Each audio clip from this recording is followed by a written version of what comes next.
với ní dương ní khát cùng sang bị sầu bị pathu mà nia hay kan channel Zamzo production kal tangin ini sầu bị pathu thang khan donation kan thona Manipur kan unau te pualin cho poisa ting khom kha sili le sangruk ania chu tuna hian lak chua kan tuma mi somna pare anoma thipe ron ta tu khan chuma han kan lom tak sa ta man pura kan unau te pon lo man tang kai nge kan bai se ya ei tu ren ATM kota kan omme ka ei ATM card pa hi ka kenga ken kan la chua kanga chuan tuna hian kan la chua don ani chẳng lẽ thở tên anh nghe cần thì ông lẽ cần sân vô cần điều này nó công chúa thông xóa nhưng anh nghe cần thì ta đang lẽ in suy khổ lệ rơi lệ lòng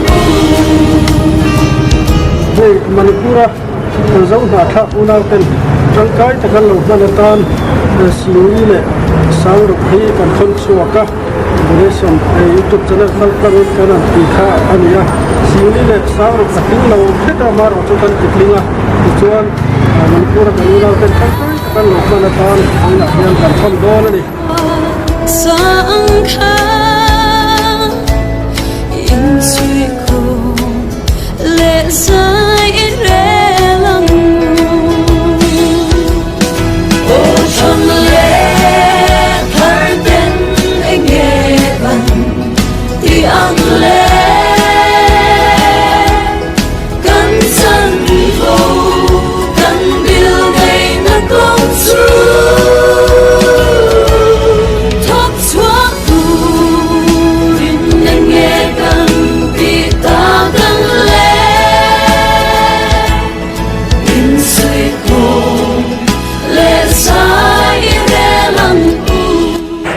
kan soita khan Manipura karunau